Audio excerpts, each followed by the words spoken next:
Now before, I also always had a look at the production build to really show you what Next.js does under the hood, and I want to do the same here for getServerSideProps.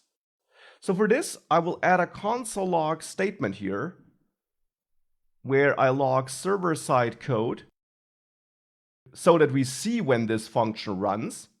And now if we save that file, and we again run npm run build to build this for production, we'll see when that code gets executed.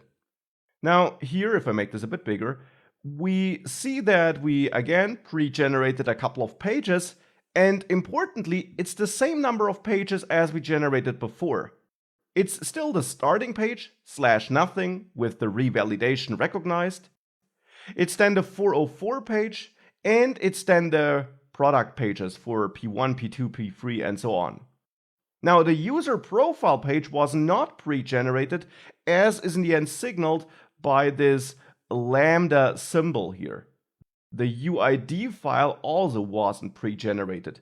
So this lambda symbol here shows you that these pages are not pre-generated, but instead will be pre-rendered on the server only.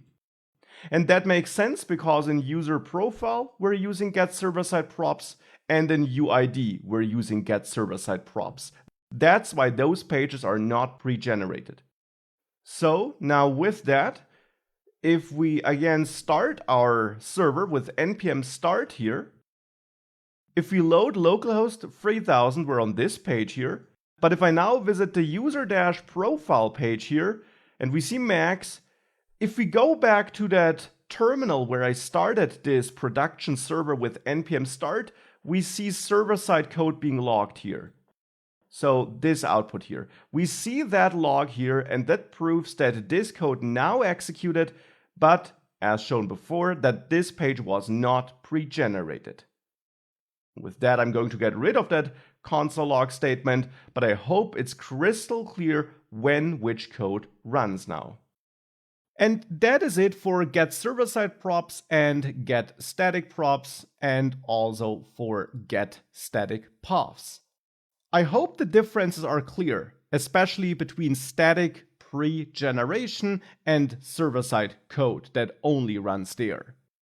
I hope it's also clear why we use that, simply so that we can prepare data for our component ahead of time or on the server so that we can serve a finished page to the client that can offer a better user experience to our users, since they get the finished page and all the content is there right from the start, but it can also help us with search engines, since search engine crawlers also see the finished page. And with that, there's only one thing left, which I also want to take a look at in this module, and that's client-side data fetching, what that is, and when we still might need that.